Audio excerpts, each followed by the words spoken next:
And we're live on the Popko Project podcast with ALYXX.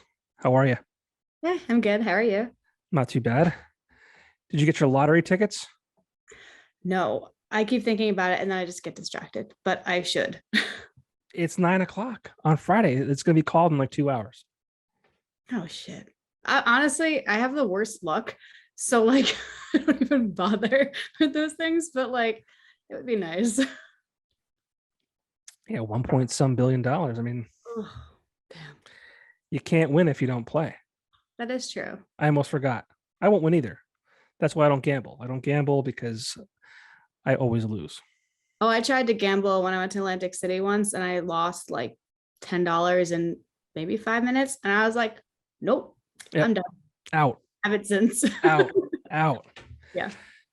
Well, thank you so much for doing this. Glad to have you on. I think the algorithms and your social media kind of aligned us. I don't know if you were doing sponsored posts or just kind of however you do it on social media, but you popped up in my news feed as something I might like, and for once in my life, the algorithms played a good part in sending you my way. So I checked you out and I was like, wow, this is great stuff. Thank you. So yeah. And you are a vocalist. I believe you're from Rockland County. Yep, New York. New York. Very cool. Very cool. So I know you do a lot of covers and things like that, but you also have some of your own material out there as well. But tell me who ALYXX is. So ALYXX, I don't know. I love writing music, and I grew up doing theater. So I grew up like singing other people's songs, and I always had a passion for like poetry when I was younger. And I just like, as I was auditioning for things and stuff, I was always like writing my own music, and I always wanted to be in a band. So I was like, I could never do that. I do theater, because for some reason I was like, you can't do both. So I just got to a point in my life where I was like, okay, I've been doing this for so long. Like now let's actually do really like where my heart is, as cheesy as that sounds. And then I had a couple projects here and there. And then I was like, you know what? I want to write my music. I want to give my message out. So I started with a single called Taking Over.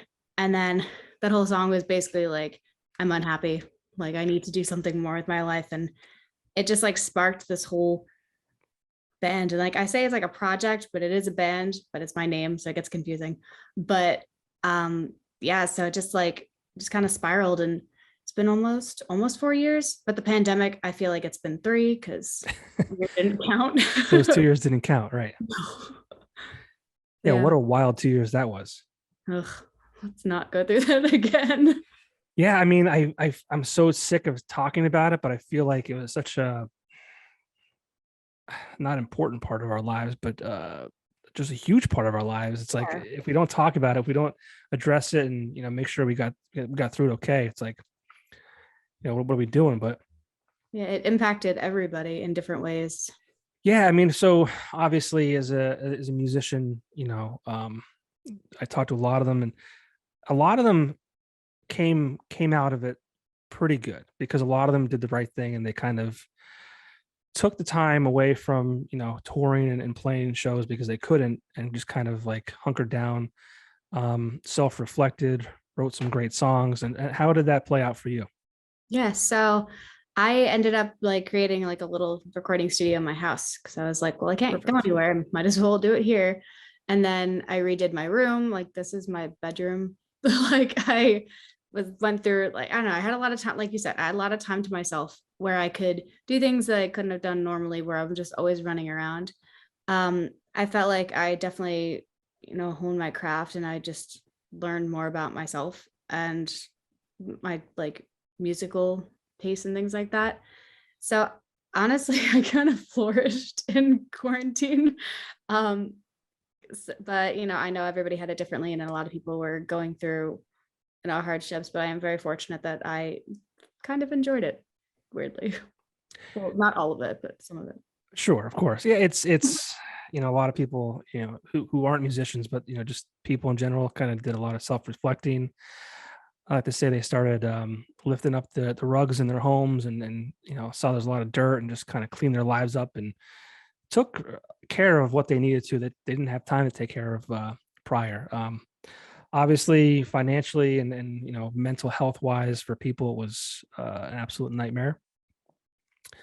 But a lot of people came out on top, especially Jeff Bezos. The amount of time, like it was bad. I was ordering things like every week. I don't even know why. I think it was like almost like a compulsion. I was just like, I need to buy something, like something new has to happen. So I went nuts. I think it was during the pandemic when I said that my wife hit the delivery trifecta. It was UPS, FedEx, and Amazon all in the same day. Oh my God. It's like, what are we doing? Then you get to a point like it gets delivered. You're like, what the did I buy? Like, yeah. And now she just did that again just recently. And I mean, it's not her fault. We just, I said to you before when we were setting this up, we just had a baby 3 weeks ago. Congratulations. Oh, thank you very much. Wild. But yeah, so there's constantly stuff being delivered to the house, whether it's my wife buying it or we've been very fortunate where people and friends have sent stuff our way. So I mean, I love the ability to get things the next day, but I feel like Amazon, like just that instant gratification is seeping into other facets of life that like we just can't keep up with. That's true. That's very interesting. I feel like, I mean, just technology in general, like everybody wants things now, instant, like immediately. Like even like TikTok. So I know TikTok had a new thing where it's like you can post like up to 10-minute videos. And I was like, people don't even want to watch like a 15-second video. Like no one's going to watch a 10-minute video. But yeah, thanks again for doing this because I mean, I don't know how many people are going to watch it because their attention spans are so small. Are you a big TikToker? I go through phases. I hate making TikToks. I feel like I don't know.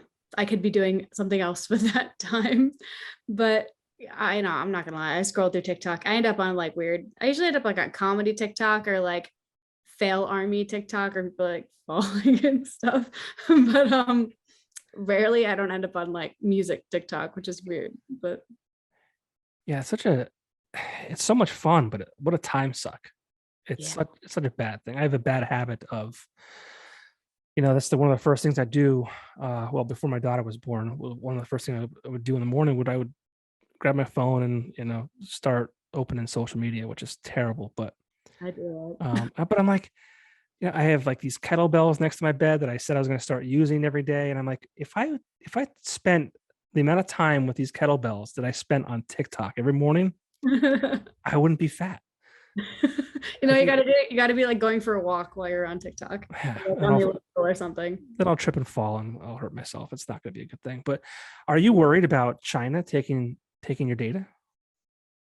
I've gotten to a point where like I feel like all my data is everywhere anyways. Everywhere, right?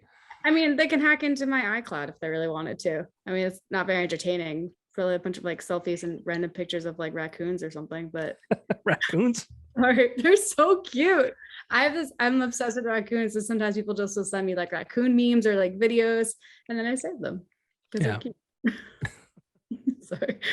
Well, that's funny. They are cute. My a friend of mine actually has one as a pet. You're not supposed to, but he does. Are you serious? That's serious. I'm so jealous. Like, okay, I don't want it as a pet because I feel like it'll destroy my house, but I just like want to hang out with one. It might. Let me see if I can find a picture of it, but it's adorable. There's like a cafe or coffee, I don't know, some place, it's not here, where they're like raccoons and they just like run around. Really? Yeah, I don't know. I don't remember what country it was in, but people have sent me those videos before. Well, that makes sense because you like raccoons. I've never heard of that before. I've heard there's a place that just opened up around here. It's a cat cafe. That's interesting. Yeah. It's like the cat. Okay, so it's the same concept except with raccoons. Right. I don't think he has any like posted. He'll share stories because obviously stories go away. I don't think he has any that you can kind of like, oh, this guy has a raccoon, so they can't come find him. But yeah, it's adorable. What's its name? Honestly, I don't know. I don't know. I would probably name it Rocket. Rocket? Yeah, like Guardians of the Galaxy. I'm not into that, but I know what you're saying. Yeah. Like I'm old school. Like I like the original Batmans with like Michael Keaton, and like I feel like all these superhero movies and things like that these days, it's over my head. It's like it's just too much. It's too sci-fi for me. Yeah, I mean, I'm trying to think. Like the first, like obviously the Michael Keaton like Batman, like that was classic. And then, the Spider-Man, what I come in like 2001 with like Tobey Maguire or somewhere Yeah. around there. Yep.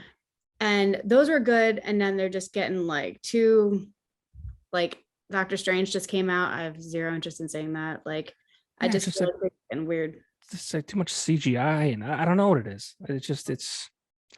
Yeah, I agree. I guess my age is showing to an extent. So what are you gonna do? I feel like if you have too much CGI and they're like, oh, look what we can do, it's like, okay, well, if the plot and the storyline isn't there, I mean, it's a comic book. You're supposed to have a storyline. It's like literally what it is. Right. But no, I totally agree with you. Yeah. But we mentioned technology. You're a musician who obviously started her career when we had all these streaming services at our fingertips, right? Yeah. How do you feel about those services? I mean, do you use them to your advantage? I mean, do you not only Spotify, but also, the social media and being able to target people and kind of get yourself out there in front of people who, are interested in you, in what you do. But it's like, I mean, I grew up with CDs, even cassettes when I was very young. I'm not sure how old you are. You look very young. So you've probably maybe seen CDs, and obviously you have the streaming services. How do you integrate those into what you do? Yeah, well, no, I grew up with like VHS and like cassette tapes and stuff. Okay. I even have over here, like I have actual CDs like all lined up. Like I still have them. I like tangible things. It's just it's weird. Back in the day, you would put together an album and you ever like whatever, and then you would sell that and people would want the physical copy of something and you play shows and that's how you got, your fan base. And now everything is virtual. So it's like, okay, so now it's not like you don't just have to do that aspect. Now you have to like create all this content around it. Like you can't just like put out a song. Like you have to have the making of the song, the behind the scenes, like the photo shoot, the behind the scenes of the photo shoot. So you have to like basically like direct your own life, which is very strange to think about. But like people are talking about instant gratification. People always want something now. They want to say, what are you doing now? What are you doing now? It's like can get a lot. But also like we're talking about people's attention span. So as an independent artist, like for me, it makes more sense to put out singles more consistently. Sorry. Versus like spending, I don't know, 6 months, 7 months, or a year on an album, where if you give that to someone, they're gonna listen to it and be like, okay, this is, great, love it, whatever, moving on. Like a month later, when's the next song?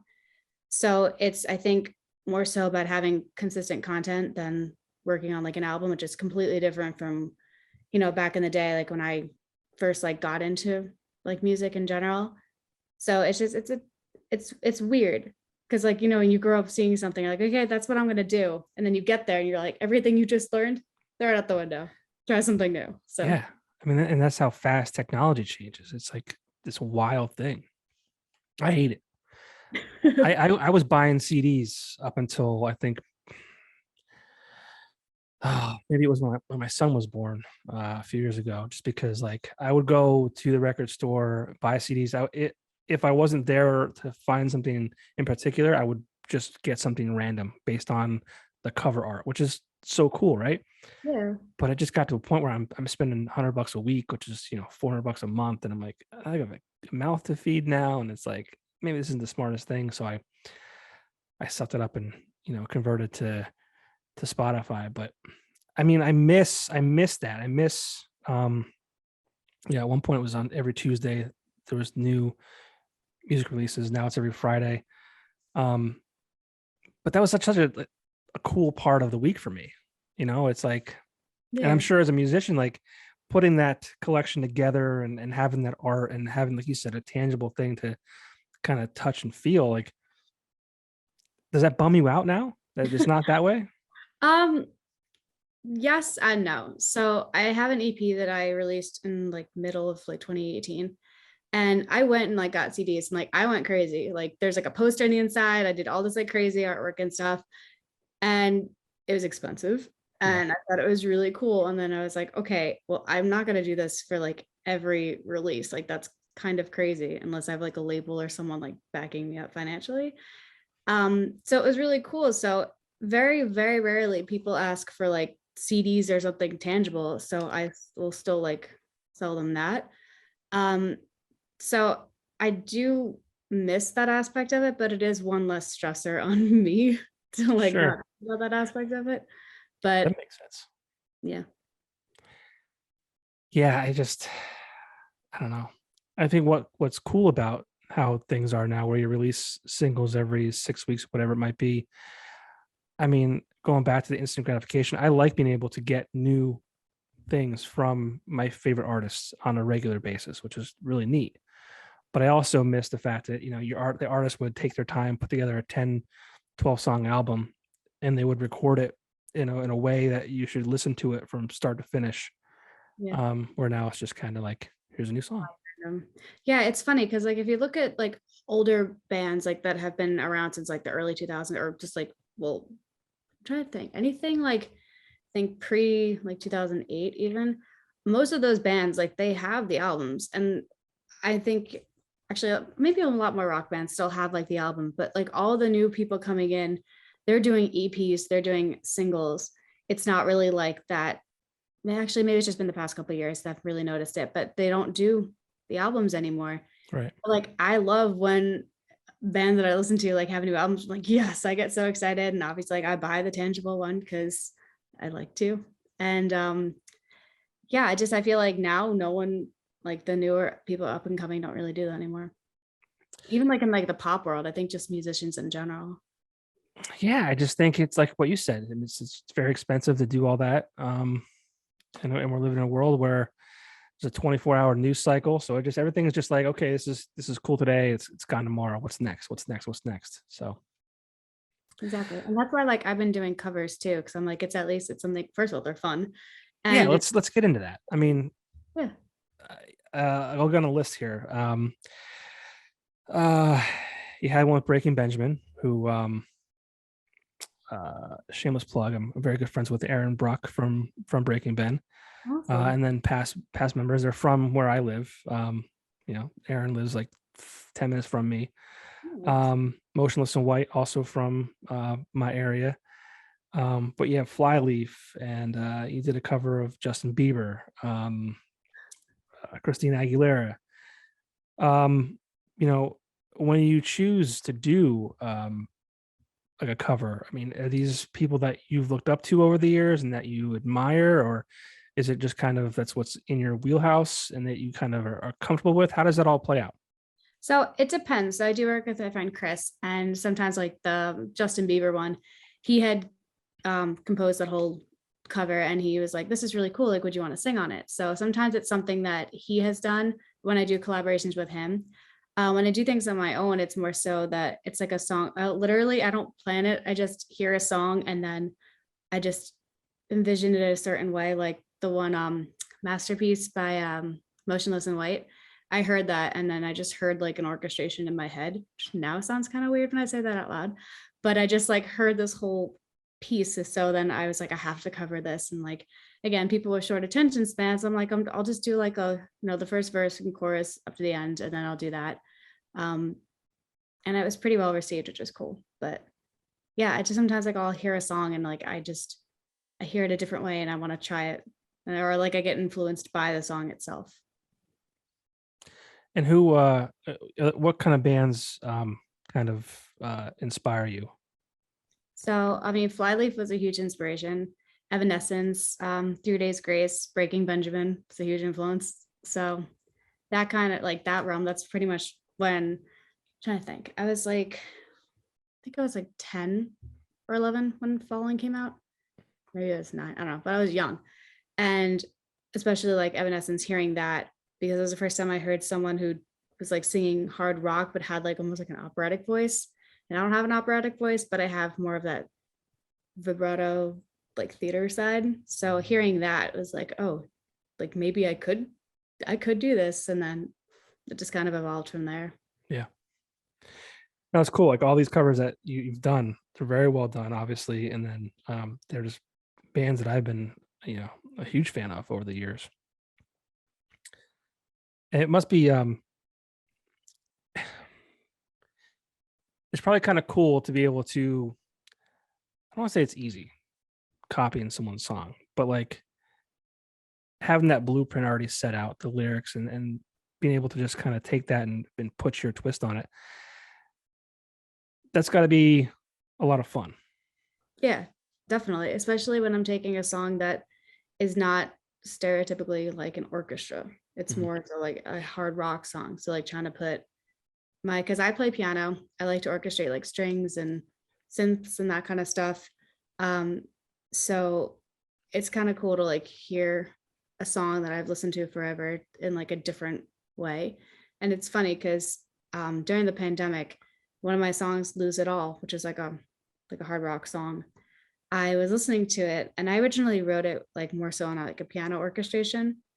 And then I thought about like how I kept covering everybody else's songs, and I was like, how would I cover my own song, like an orchestra, like how I'm doing everyone else's? And then I released Lose It All Reimagined, which is just basically me covering my own song.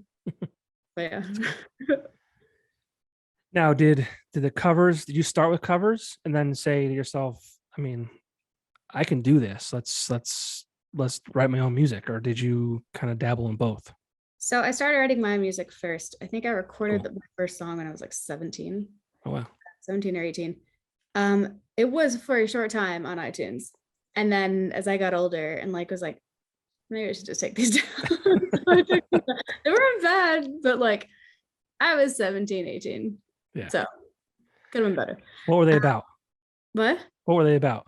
The songs. One of them is called Control that I really like.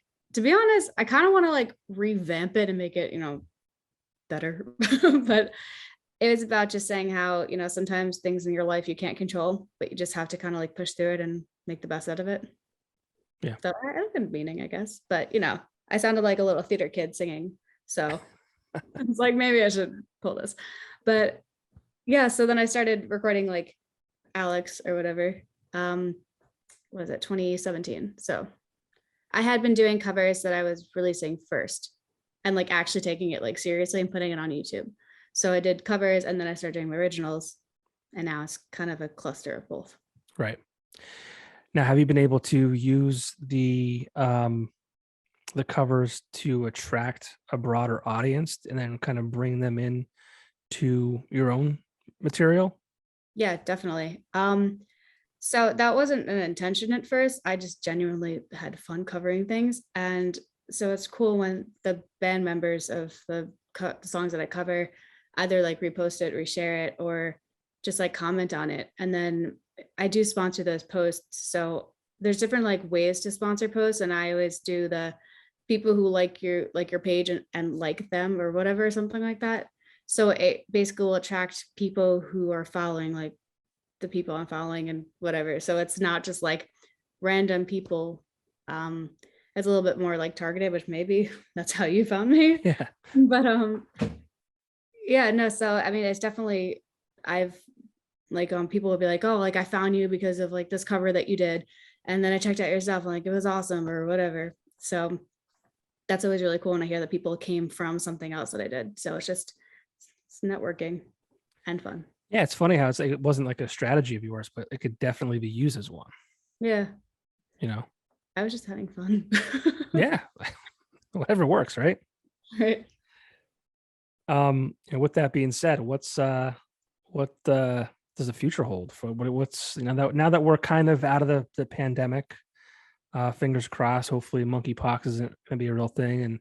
And hopefully once we enter the fall and winter months, the cases don't, well, at least the media doesn't tell us that the cases are going up or whatever it might be. I don't want to get into that, but I don't even want to look at the media anymore. no, it's terrible. Nothing It's good comes from terrible. it. No, it's so bad. So bad. So bad. I don't even know what to believe anymore. I really don't. That's the scary part. I don't want to be one of those like conspiracy theorists or like whatever, but I mean, I you think it just see, got to a point where like no one is telling the truth. Everyone's just has their own agenda, which I think it always was, but it just got really worse. So but do they like forget that the internet exists and that way, that if they say something in 2020, like we can revisit that and say, you said this 2 years ago. Now you're saying this. Like, I don't understand. I genuinely think some people are just so narcissistic that they just don't care. That's a good point. But most people are like, well, gonna call you out on it because we know, and then we just avoid them. Yeah. It's so bad though. It's so bad. I hate it. I got to fight one time with people because, like, in my mind, I'm like, people who are in politics and leaders of the country and leaders of whatever it might be. Like, I feel like we should be able to trust them. Whether it's a boss or whatever it might be. Like, we should be able to trust them, and they should be guiding us and not lying to us. And the person, I think I made a post about that, and like, well, you have to do your own research and you have to like go into it and kind of do your research and find the right answer. And it's like, no, I shouldn't have to do that. I don't have to go to I, sh- school. I, should, I shouldn't be lied to. Yeah. And then the worst part is like if you do your own research, it's like there's just so much BS on the internet that like you can find something to prove whatever point you're trying to make. Yeah. So it just gets to the point where like I don't even know what it is. I wake up every day. I'm alive. I'm breathing. I can, I just just try to get through the day. Yeah, it's terrible. I never thought this is not the America my parents told me about when I was growing up. But what does the future look like for you? I mean, what are your goals? What are your So, I mean, I would love to tour, but again, I don't want to just jump on any tour. I want it to be like a good, not like it can't be the best tour, but just has to, make sense. I do have a new single coming out August 12th that I'm going to announce on Monday, but surprise. Well, this won't be out until after that comes Cool. out. So wait, August 12th? August 12th. Okay, so this will be out next week. So this will be a little preview. Easier. Oh, you heard it here first. Yeah. It's called Serenity, and I'm really excited for this. Okay. And then just, writing more music and trying to figure out, like a game plan basically. But I'd have other songs that I've been writing and I have to just like finalize and probably get in the studio soon with that. I have some more covers coming out. So just definitely a lot of like music till the end of the year. So you're hustling. Yeah, I don't sleep. Yeah. It's awesome. What can you say what kind of covers you're working on? Sure. Well, one of them that I'm actually going to record tomorrow. It's remember Too Little Too Late by JoJo. I don't know if you remember that song. If you started, I probably would recognize it. It's just a little too late, a little too wrong. Yes. Yeah, okay. But it's like a rock version. Okay. This is pretty cool. And I think I was reminded of the song because of TikTok.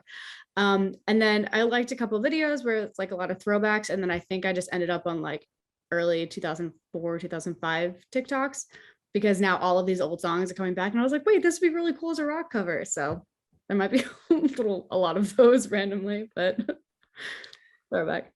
Is that something you're going to stick with? Is like kind of a rock style? Probably. Yeah. Yeah. That's where my heart is. Yeah. Yeah. What were some of your favorite bands growing up? 3 Days Grace and Breaking Benjamin were like the first bands, and Linkin Park actually. Linkin Park is my first concert. Them and Korn, which was really cool. When I was 11. Yeah. So like I was introduced to Breaking Benjamin, 3 Days Grace. Honestly, I think it was I Hate Everything About You by 3 Days Grace was on MTV. And I heard that and I was like, what is this? And then I went down the rabbit hole of all of those bands. And those are like pretty much all my CDs that I have. Like they're just all like, that realm. And I'm still into that now. If you could do like a collaboration with any of them, who would that be? Well, Adam Gontier has a new band. So he was a Right. singer. Yeah. So Saint Asonia, that would be awesome. I would love to collaborate with them. Breaking Benjamin, that would be incredible. Or Evanescence. Cool. I think going back to like what inspired me, like just being able to like sing with them would be like, oh, one Yeah. day. That's my goal. Let's see. I mean, if Aaron, if you're watching this, you're listening to this, let's go. Let's go. Let's do it. That'd be fun. What were your thoughts when when 3 Days Grace switched singers? So I was actually a fan of My Darkest Days that Matt was in. I'd seen them a few times, but like, you know, I don't know personally why he left. I can assume it was just for his own mental health. So like I can't get mad at somebody for leaving to like benefit themselves, to like make themselves better. Of course. But like it was sad. And to me, like Adam is the voice and the writer behind most of 3 Days Grace's songs. Like that's kind of like it's weird listening to 3 Days Grace now, because it's obviously like the orchestration, like the music is still like sounds like 3 Days Grace, but it's just like I always look at it as like a My Darkest Days 3 Days Grace collab now. But the new Saint Asonia album or EP is amazing, and to me that's like an homage back to like original 3 Days Grace, but like, you know, new. Yeah. I always say like you can replace like guitarists for the most part, guitarists, drummers. But when you replace a lead singer, that's like I feel like that's hard to like continue on. Yeah. With Like that. even Flyleaf, they replaced the singer. They replaced Lacey for a little bit. Yeah. And like she was great. I unfortunately cannot remember her name at the moment, but it wasn't the same. And I think when a band is like so iconic, it's hard to do that. And there's, those fans that are like really, it's almost like Van Halen, like David Lee Roth and Sammy Hagar. There's people that are very like one side versus the other.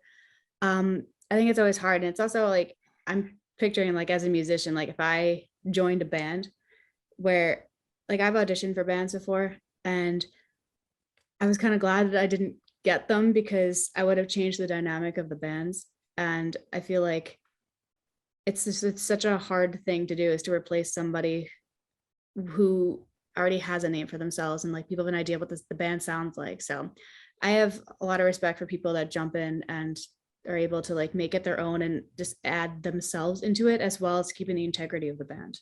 Yeah. I feel like the vocals of a band really kind of give it almost its identity. Obviously, bands have a certain sound, but I think people and fans, they gravitate towards the vocals. They gravitate towards the face of the front man or front woman of the project. And it's like if they ever change, it's like really hard to like adapt with that. What was that band? Was it Foreigner? I forget what band. It was like a classic rock band.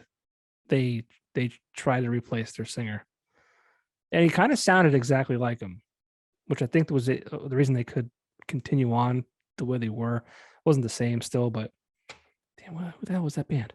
It was even Journey now. Like they replaced. Maybe it was Journey. Yeah, this is Steve Perry. Is that his name? Like, I don't remember.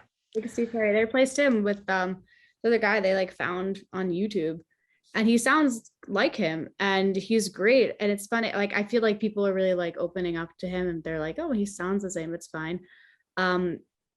But yeah, it's just, actually, do you know the band Nightwish?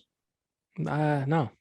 So I think they're Swedish. I listen to a lot of like Scandinavian, Norwegian metal. So they're called Nightwish, and they have like, it's like a like metal band, but they have like almost like operatic female singers. They have replaced them. I think they've had like 4 different female vocalists, but like that band, I feel like whoever they bring in, everyone's just like, yes, we love her. So I haven't really noticed like people hating on that band for having new vocalists. Maybe that's the gimmick though. That's the gimmick now. Like they have to just keep changing it. Yeah. They've been also around for like 20 years. So that helps. Yeah. Oh my God. Wait, no, 30. I think since the 90s. That was 30 years ago. Jeez. Oh God. Okay. Yeah. How about that? That's terrifying. It is terrible. I keep saying like, the way we keep talking about like how music is produced these days, and there's really no longevity anymore. And I, in my opinion, I mean, I feel like we're never gonna see another like Foo Fighters or Pearl Jam. Like that was kind of the maybe the last group of bands that will be able to finish out their career after they've been together for 40 or 50 years. But after that, like I don't like Yeah. it's unheard of. I feel like, well, the, what was it? Hailstorm. So the four of them have been together since like day one. So I don't, maybe like 20 years, it's been a very long time. And they've always been together. So I see like some longevity in that, but it's like nowadays band members are like coming and going. And then there are some bands where like the lead singer kind of is the band. So there's almost like musicians for hire. So like people are coming and going within the band. So it's like it's constantly changing. But also, in terms of like social media and the way that music is now, it's like everything like has to be a hit, so to speak. And I feel like people are so focused on like just pumping out content versus taking the time, because like those older classic songs, like the writing was just, and the lyrics were very like poetic, and they were told a story. And now I feel like everyone's attention spans are so like ADD that like they just, it has to be something catchy, like no one cares what you're saying as long as it's, and obviously it's always been like that, but I feel like it's gotten worse as time's gone on. Yeah, and as I feel like weird saying that, because it's like, am I just getting old? And now I'm like just out of that demo, and it's not for me, and I'm just shitting on it because I'm old. But I mean, I think I have an open mind as far as I can appreciate a good song being a good song. It doesn't have to be um, the most amazing thing in the world, but like, I don't even know how to say it. Is it WAP or WAP or whatever the hell it is? Like, I mean, how is that really a song? It's, yeah. So I honestly listened to that for the first time not that long ago because I would hear like clips of it on TikTok and whatnot. And I'm like, to each their own. Yeah, but it's like It's not okay, whatever. I'm just gonna say that's not music. That's not music. The lyrics are very, they're almost like juvenile. And again, things don't have to be like Shakespeare, right. But I don't know. Like, It's just manufactured bullshit. yes, yeah, pretty much. I don't know. I mean, I get it. It's marketing and But it's funny. And... Again, talking about like getting old, I feel like I'm like a fucking grandma because I'll like go through TikTok and like even like the song "Good for You," what is her name, by Olivia Rodrigo. Mm-hmm.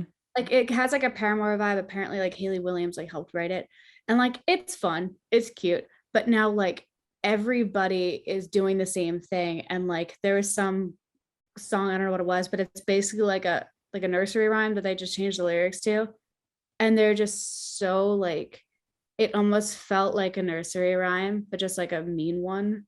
And there's no melody.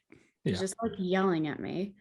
It's, I don't know. It's kind of like, I don't know. There's this weird phase going on where all these kids are like, oh, it's emo. And I was like, that's not, no, I don't know. I feel like musicianship has kind of gone out the window a little bit in like mainstream media, especially. Yeah. And whose fault is it? Who's to blame? The labels. Yeah. They will sign people. That's another thing. Like, I feel like in the music business now, obviously it's always been like you have to be marketable, but they just want to take someone that has like millions of followers on TikTok and maybe it's like a viral video, and they'll sign them even though they like don't know anything about the business, might not even really want to be musicians, or don't have the best, like they're not singers. And that's not insulting anybody. It's just saying that like some people like to lip sync on TikTok and some people are singers, and labels will sign them because they're marketable and they can sell tickets and merch and things like that. And it's just, I think, giving people a very unrealistic idea of like what music is. I don't know. There's like, I feel like it's like a TikTok like musician genre that's coming out. Does that make sense? Yes. Yes. Okay. I mean, and like over here. No, it just, and I think there's so many aspects of life now that like I don't even know. Like I'm terrified because I have two kids. I mean, one's like I said, 3 weeks old. I don't have to worry about her for a little while. Even my son, but like I have to raise children in this climate and in this world, and I don't know how I'm going to do it. Because it's not just music. It's like I think everything in the world is just so different, and I don't even know how to explain it. It's like you don't live at home with your parents, do you? What? So you don't No, I live at don't. home with okay. I'm actually at my dad's house at the moment, but That's I don't live here. that's fine. Because what I was gonna say is like kids, like I mean, I moved out of my parents' house when I was 19 years old. And it wasn't because I hated my parents. It wasn't because I wasn't happy living at home. It was just like I want to get out. I want to experience the real world. If I have any issues, like I know that they're there if I need them.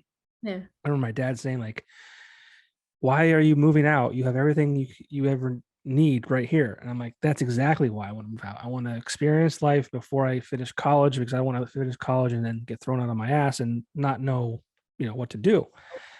But I feel like these days kids will live with their parents in their mid to late to 30s or 20s and even into the 30s. And it's like, that's crazy to me. It's just a different world. And like, I don't know. I know it's hard to live right now. Inflation is the way it is. And, just life is hard, but I think we take a lot of easy ways out sometimes. No, yeah, definitely. I mean, I have a lot of friends who moved out and ended up moving home because of the pandemic. A lot of them Sure. lost jobs and like times are weird, but like you're saying, I think some people are just like too comfortable in where they are and they're not like ready to take the next step and to like not grow up, but just be an adult. I did live at home for a pretty long time until I moved out. But it was more so like I didn't know where I wanted to go. At one point I wanted to live in LA or like Nashville. So that was always a thought, looking at apartments and things like that there. I know some people out there, but it's more so just trying to like figure out what I was doing. And back when I was doing theater, um, I mean I live like relatively close to New York City to where I could just drive there and it was fine. And then looking for places in the city and it's like, well, that's not even practical to like be by yourself unless I want to live in like a closet and I really don't want to live Right. in a closet. um yeah, so just like trying to like figure out life, but I just think in general like people's attitude towards everything has changed dramatically, Right. especially since like the past couple of years. So I think yeah, like it's not just musically, it's just everyone's attitudes have been a little off, I would say. Yeah. And I'm not shitting on you either. I mean, like at least you were like trying to like figure out what to do, and you were making like you had a game Yeah. plan and an end goal. Like Yeah. people they're just like, okay, this is good. And And also like full transparency, like I pay for everything, like my videos, my music, like every aspect of ALYXX I pay for.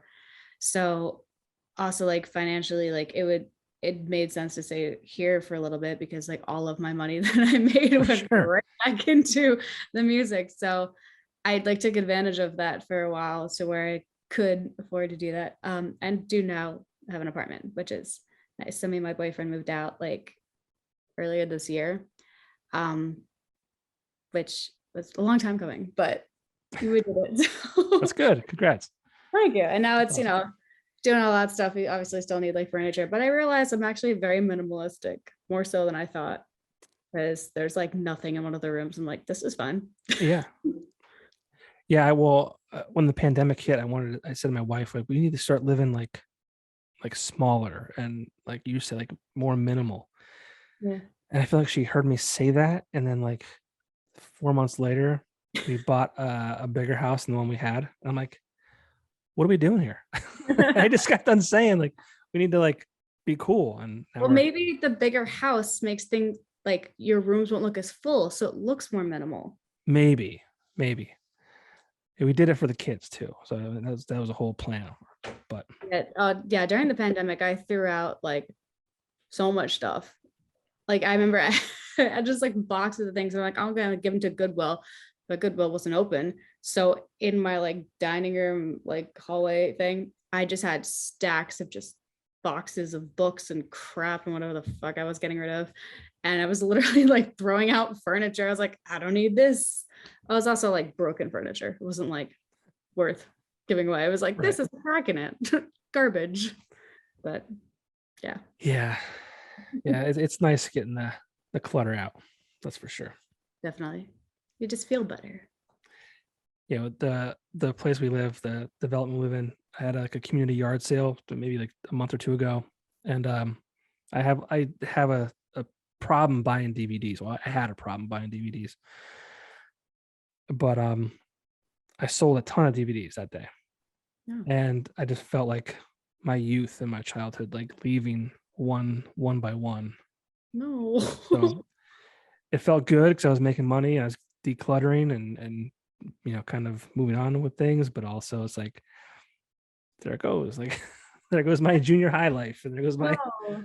There are some things like I won't get rid of. Like in my closet, I have like we're talking about cassette tapes. I have cassette tapes in like one of those little pouch things. So like they would sit upright. I still have them. Like I went through and like kept the ones that I wanted, like the nursery rhymes and like that shit. I threw That's out. sweet.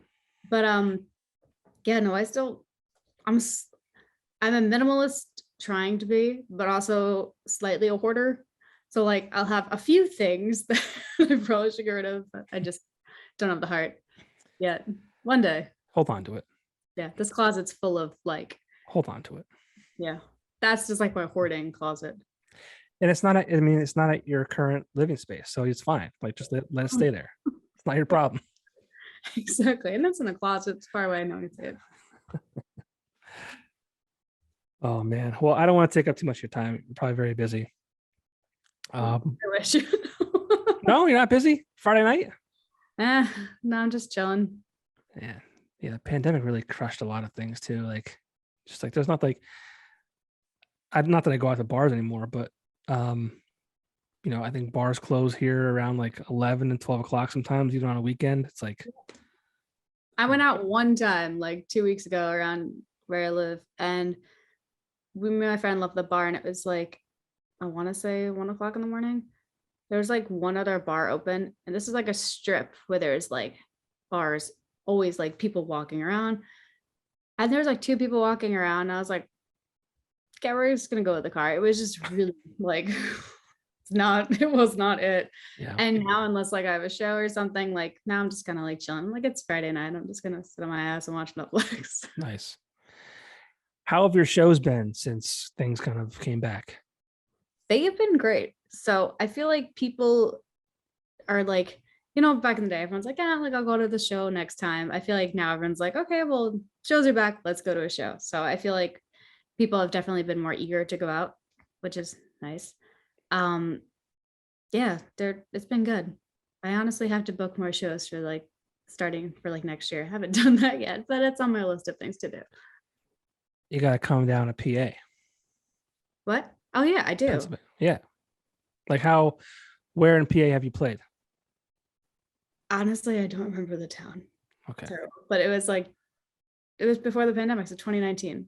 Yeah. I had played a bunch of shows in November, like around like the Northeast area. I can't remember what town I was in, but I would love to do that again. So anywhere I should go? Well, I'm just trying to think, like even like where I am now. Like the venue scene has like just like year by year has like been diminishing. What size venues do you play? Nothing crazy right now. Do you know like Dingbats in Jersey? Or I like, don't. I mean, like, I don't know. I can't think of like an amount of people in it, but like, no, like small like clubs, that kind of thing. Nothing like, not like Starland Ballroom or like any of these big places. Right. Yet. My list of things to do. There's a place called the V Spot. The V. The V Spot. It's like it's had some like decent bands, like, but it's not a huge venue by any means, and it's more, how do I say it? I don't know. Like underground. Yeah, well, it's very popular venue. That'd be a good spot. I gotta The look V into it. spot. The Yeah. V spot. Yeah. Hook up with Vinny. Vinny from the V spot. Yeah. I'm trying to think what else though. Like there's not a ton of places to play around here anymore, which sucks. Yeah, that was a fun thing during the pandemic, watching every venue I've played at just disappear. Yeah. I used to play Blackthorn 51 in Queens. That was like a great venue. Every time I was there, it was a great experience. And I played there, I think 3, maybe 4 times. And yeah, they closed. And then Revolution in Long Island, I watched that close. I was like, this is great. But yeah, I mean, that just wiped out a lot of places. So I feel like there are places I was like, oh, I was going to play there, and then they kind of disappeared. So it's just trying to figure out what's still here. But Yeah. Do you have a team behind you that helps book shows, or is that just you? that's me. It's you. It's awesome. I don't have a team at all. It's just me. It's awesome. And are you doing the music and all that like full time? No, I wish. No? Yeah. I'm a makeup artist on the side, and I work at Sephora. Well, that makes sense. That makes sense. Which helps a lot when I do like things like photo shoots and video shoots, because I don't have to hire a makeup Right. artist. I mean, my hair looks like not that better now, but I can like style my own hair and makeup and wardrobe and all that stuff. So that's one less thing for me to have to worry about. That's awesome. Hmm. It's awesome. That's crazy though. It's all by yourself. That's awesome though. Nice. I mean, I would love to, eventually get like a booking agent or a manager or someone to like help control me. Because the bad thing about that is, I know I do everything. So it's like, I'll like reach out to some people like, what do you think of this? Or what do you think of that? To get their input. Because I mean, I don't think all my ideas are that great. So like, I need someone to tell me, no, this is bad idea. I have a friend who's very honest about that. So I'm always reaching out to her, being like, yes, no, maybe. But yeah, it would be nice to have, a team at some point. But now, is your boyfriend a musician as well, or? yeah, he actually played guitar for me for like the first 3 years. Nice. Yeah. But he has his own band, and his band is like doing super well. So it got kind of like hard to like do both of them when like we'd have shows literally at the same time. That happened. The last 2 shows I had, he had a show at the same time. So it didn't really work out anymore, but It's probably good though that you're both musicians, because Yeah. you're kind of both on the same like clock, so to Yeah. speak. And also like understand the lifestyle too. Right. Like if he was an accountant, like, and he worked from like 9 to 5 and you were out, or vice versa even. It'd be weird, right? Maybe. I don't know. No, I think so. And like, I just know in general, just a lot of times like relationships, like people, like I have friends that are dating people that are not in the music business. And there's a lot of like, people don't understand like the late nights or like the last minute shows or things, I don't know, or like understanding that like maybe we can't hang out like every Saturday together. Right.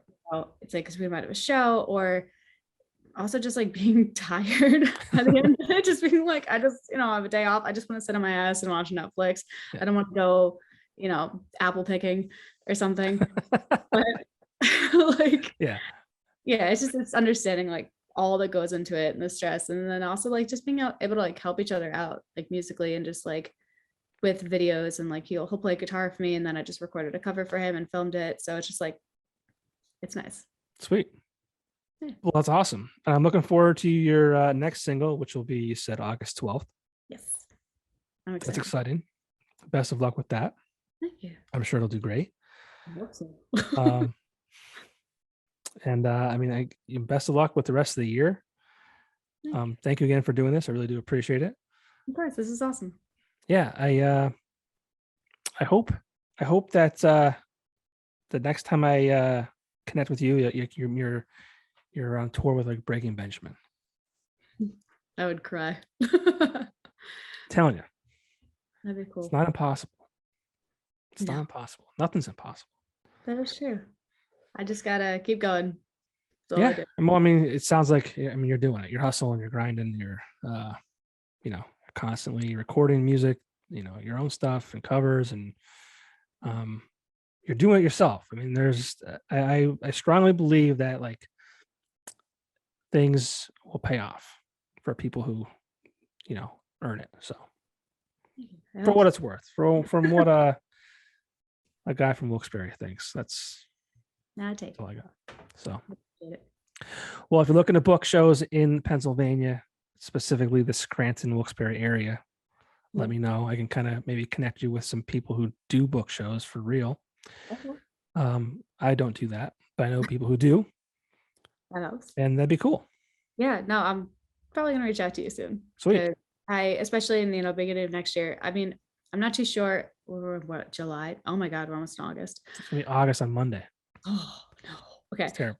It's terrible. I mean, I love Halloween, and clearly, but I would like to enjoy summer when I can. But yeah, so I definitely have to start booking everything for next year. So I will reach out to you. Yeah, for sure. So Thank you. thank you again. Best of luck with everything. And I'll talk to you soon. Oh, sounds good. All right. Thanks.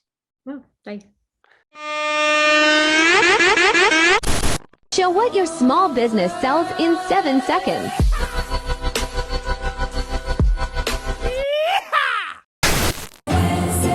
Experience pure moods, the perfect soundtrack for your way of